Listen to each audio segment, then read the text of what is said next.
Mark chapter 6, at verse 52, after Jesus had gotten into the boat, after he'd walked on water, after the disciples were amazed, not amazed because of their belief, but amazed because they never expected him to show up.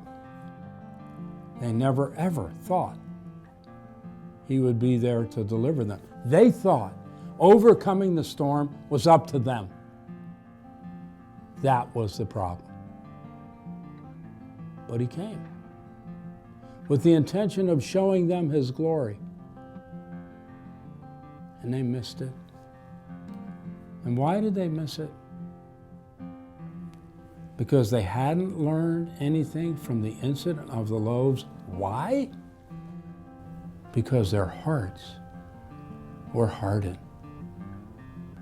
Could we have hardened hearts? That's a painful question to ask. If Peter, Andrew, James, John, Matthew, Bartholomew, Nathaniel, if these ancient followers of Jesus who live with him day by day by day, if they could have hardened hearts, how can we escape? From that point on, Mark 6:52, from this point on, really throughout the rest of the gospel, the heart is always in view. Sometimes it's right there, right up in the front of all the thinking and talking, and other times it recedes, but it's there. It's part of Mark's theme because it's our Lord's primary issue. He didn't have an issue with the skills of his disciples. From what we know about them, they were businessmen. Certainly from what we know about James and John and Peter and Andrew, they were successful. Matthew, pretty smart guy, knew the numbers, collected taxes for the Romans. So they had skills, significant skills. What they lacked was in their hearts. You see, the heart of the leader is the heart of the matter. And so it is that we need to look at what I think of as the message miracles. We've seen the paradigm miracle, Mark chapter 6, feeding of the 5,000 as a model of everything that we must do as leaders. Now we need to get the message that Jesus was sending to his men. But what we need to establish is the fact that the heart is the primary theme, and then we will get to the message miracles. We see it in Mark chapter 7. There is a confrontation between Jesus and the Pharisees who come after him because the disciples don't keep the laws that they had established. They didn't wash their hands before they ate their bread. And the Pharisees were very upset. And so they asked Jesus in Mark 7:5, "Why don't your disciples live according to the tradition of the elders instead of eating their food with ceremonially, spiritually in their mind, unclean hands?" Now Jesus responds to them. And he quotes Isaiah. And he said, Isaiah was right when he prophesied about you hypocrites.